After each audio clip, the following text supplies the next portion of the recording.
বছর ৩রা আগস্ট শহীদ মিনারে ছাত্র জনতার জুলাই ঘোষণাপত্র ইশতেহার পাঠ কর্মসূচি অনুষ্ঠিত হবে। আপনারা জানেন যে জুলাই ঘোষণাপত্র যেটি সরকারের দেওয়ার কথা ছিল, আওয়ামী লীগ নিষিদ্ধের আন্দোলনের প্রেক্ষিতে ৩০ কার্যদিবস বলা হয়েছিল, সেই ৩০ কার্যদিবস পার হয়ে গিয়েছে, কিন্তু সরকার কোনো ধরনের উদ্যোগ আমরা দেখিনি। এই জুলাই ঘোষণাপত্রের দাবিটি ছিল যারা অভ্যুত্থানকারী ছাত্র নেতৃত্ব তাদের পক্ষ থেকে এই দাবিতে এসেছিল যে জুলাইয়ের ঐতিহাসিক প্রেক্ষাপট, সাংবিধানিক স্বীকৃতি, শহীদদের মর্যাদা ইত্যাদি নিশ্চিত করার জন্য আমাদের এই জুলাই ঘোষণাপত্রটি প্রয়োজন।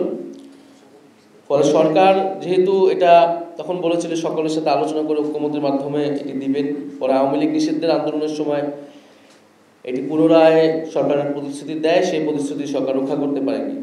ফলে আমরা মনে করি যে অভ্যুত্থান ছাত্র জনতা করেছেন এবং এই ঘোষণাপত্র আমরা ছাত্র জনতাকে সাথে নিয়ে তাই ৩রা আগস্ট এই ছাত্র জনতার জুলাই ঘোষণাপত্র এবং ইশতেহার কর্মসূচি রাখছি। সারা বাংলাদেশের মানুষের আকাঙ্ক্ষা, তাদের প্রত্যাশা শুনে তাদেরকে সাথে নিয়ে আমরা ৩রা আগস্ট শহীদ মিনারে ছাত্র জনতার জুলাই ঘোষণাপত্র এবং ইশতেহার পাঠ করব।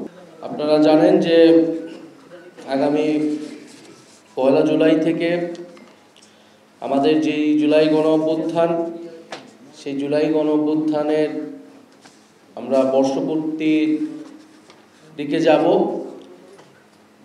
১ জুলাই ২০২৪ সালে বৈষম্য বিরোধী ছাত্র আন্দোলনের ব্যানারে কোটা সংস্কার দাবিতে এই আন্দোলন শুরু হয়েছিল, যা পরবর্তীতে ফ্যাসিবাদ বিরোধী আন্দোলন এবং গণ অভ্যুত্থানে, ছাত্র জনতার গণ অভ্যুত্থানে রূপ নেয়, যার ফলে স্বৈরাচারী ফ্যাসিস্ট শেখ হাসিনা দেশ থেকে পালিয়ে যায় এবং আমরা একটি নতুন বাংলাদেশ বিনির্মাণের লক্ষ্যে তারপর থেকে কাজ করে চলছি। দেখতে দেখতে ১ বছর আসলে পার হয়ে গিয়েছে। এই ১ বছরে আমাদের অনেক প্রাপ্তি এবং অপ্রাপ্তি রয়েছে, কিন্তু সব কিছুর ঊর্ধ্বে গিয়ে আমরা মনে করি যে এই যে জুলাই গণ অভ্যুত্থান বাংলাদেশের ইতিহাসে, এমনকি পৃথিবীর ইতিহাসেও এক অনন্য ঘটনা হিসেবে উল্লেখ হয়ে থাকবে। হাজারো মানুষের জীবনদান, হাজারো হাজারো মানুষের অঙ্গহানি এবং এত রক্তপাত এবং আত্মত্যাগের মধ্য দিয়ে আমরা বাংলাদেশের ছাত্র জনতা একটি মুক্তি লাভ করেছিল এবং একটি নতুন সম্ভাবনার জন্ম নিয়েছিল। ফলে সেই জুলাই আগস্ট যে সেই ৩৬ দিন, সেই ৩৬ দিনকে সম্মানের সাথে, প্রত্যয়ের সাথে স্মরণ করাটা আমাদের সকলেরই নৈতিক এবং রাজনৈতিক দায়িত্ব। জাতীয় নাগরিক পার্টি এনসিপি জুলাই গণ অভ্যুত্থান থেকে গড়ে ওঠা দল হিসেবে তাদের উপর এই দায়িত্ব আরো অনেক বেশি বড়টা।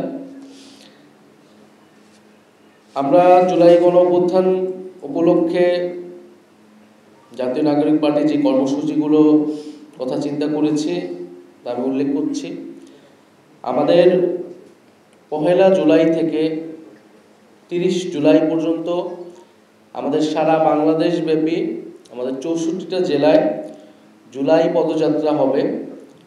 আমরা এই পদযাত্রার নাম দিয়েছি দেশ গড়তে জুলাই পদযাত্রা। আমরা ১ জুলাই শহীদ আবু সাঈদের কবর জিয়ারতের মাধ্যমে এই পদযাত্রাটি শুরু হবে। এটি ক্রমান্বয়ে বাংলাদেশের ৬৪টি জেলা প্রদক্ষিণ করবে। আমরা ৬৪টি জেলায় যাব, আমরা শহীদ পরিবারদের কাছে যাব, শহীদের কবর জিয়ারত করব, আহত যোদ্ধাদের সাথে কথা বলবো এবং অভ্যুত্থানকারী এবং বাংলাদেশের সাধারণ ছাত্র জনতা যারা রয়েছেন তাদের সাথে কথা বলবো। তাদের যে আকাঙ্ক্ষা ছিল জুলাই নিয়ে, সেই আকাঙ্ক্ষার কথা আমরা শুনবো। ফলে মানুষের কাছে যেতে এবং জুলাইকে মানুষের কাছে গিয়ে সাধারণ মানুষের সাথে মিলে স্মরণ করতেই এই কর্মসূচিটি। আমি আবারও বলছি, আমরা ১ জুলাই থেকে ৩০ জুলাই পর্যন্ত জাতীয় নাগরিক পার্টি এবং আমাদের অভ্যুত্থানের যে নেতৃবৃন্দ সকলেই একসাথে এই পদযাত্রাটি শুরু করবে এবং সারা দেশ প্রদক্ষিণ করে ঢাকায় ফিরবে।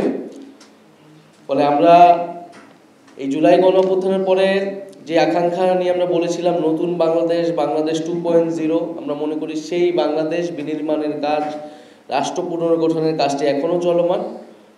ফলে সেই দেশ গড়ার লক্ষ্যে দেশ গড়তে জুলাই পদযাত্রা, এটি আমাদের ট্যাগলাইন। এর মধ্যে আমরা 16ই জুলাই যেদিন শহীদ আবু সাঈদ শহীদ হন, এই জুলাই গণঅভ্যুত্থানের প্রথম শহীদ, এবং তার শহীদ হওয়ার মধ্য দিয়েই আমাদের যে জুলাই গণঅভ্যুত্থান শহীদের যে মিছিল, সেই মিছিলটি আসলে শুরু হয়েছিল। ফলে সেই দিনকে আমরা বৈষম্য বিরোধী শহীদ দিবস হিসেবে পালন করব এবং সারা দেশে শহীদদের জন্য দোয়া মাহফিল এবং স্মরণসভা অনুষ্ঠিত হবে। বৈষম্য বিরোধী শহীদ দিবস 16ই জুলাই। আমরা 3রা আগস্ট, আপনারা জানেন যে 3রা আগস্ট শহীদ মিনারে ফ্যাসিবাদ বিরোধী 1 দফা দিবস ঘোষণা হয়েছিল এবং 5ই আগস্ট আমরা ছাত্র জনতার মুক্তি দিবস উদযাপন করব।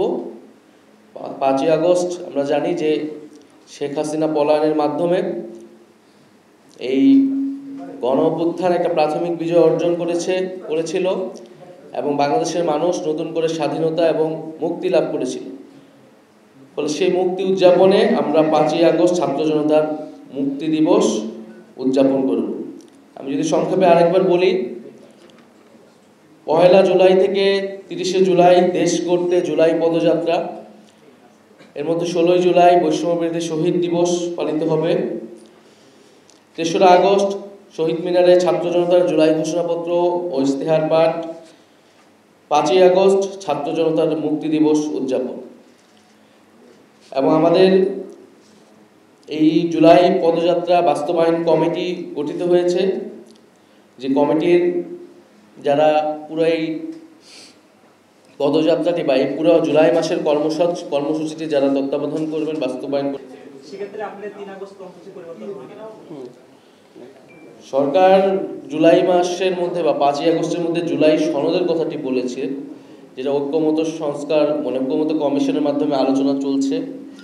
আমাদের সেই ঐক্যমত্য প্রক্রিয়া আমাদের অংশগ্রহণ চলবে এবং আমরা আশা করব যে সরকার তার প্রতিশ্রুতি অনুযায়ী 5ই আগস্টের মধ্যে এই জুলাই সনদ রচনা করবে সকল দলকে নিয়ে, ফ্যাসিবাদ বিরোধী, যেখানে রাষ্ট্রের যে মৌলিক সংস্কারের রূপরেখাটি সেটি উল্লেখ থাকবে। জুলাই ঘোষণাপত্র দেওয়ার মেয়াদকালটি কিন্তু শেষ হয়ে গিয়েছে কয়েকদিন আগে, যেটি 30 কার্যদিবস ছিল। এবং সরকারের জায়গা থেকে এখনো কোনো ধরনের বক্তব্য আসলে আসেনি, এটি তারা কেন দিতে পারেনি বা আবার কবে দিতে চাচ্ছে বা এই ধরনের কোনো পরিকল্পনা। ফলে আমি মনে করব যে সরকার যেহেতু ব্যর্থ হয়েছে, আমরা আর কারো উপর নির্ভরশীল নই। এই জুলাই ঘোষণাপত্রর দাবিটি আমাদের পক্ষ থেকেই উঠেছিল, সেই সময় বৈষম্য বিরোধী ছাত্র আন্দোলন এবং জাতীয় নাগরিক কমিটির পক্ষ থেকে উঠেছিল। অর্থাৎ অভ্যুত্থানকারী যেই ছাত্র জনতা আমাদের সাথে যুক্ত হয়েছিল, তাদের যে নেতৃত্ব, আমরা মনে করি এটা তাদেরই দায়িত্ব। যদি সরকার বা যে কোনো রাজনৈতিক দল সেটি সম্মত না হয়, এটি অবশ্যই আমাদের দায়িত্ব এই ঘোষণাপত্রটি জনগণের উদ্দেশ্যে, জনগণকে সাথে নিয়ে একটি ঘোষণাপত্র রচনা করা। ফলে আমরা আমাদের মতো করে এই ঘোষণাপত্র পাঠ করব। এটা ছাত্র জনতার পক্ষ থেকেই হবে। জুলাই গণঅভ্যুত্থানে যারা অংশগ্রহণ করেছিল, যে সকল শক্তি, আমরা তাদেরকে আহ্বান করব, তাদের সাথেও কথা বলবো।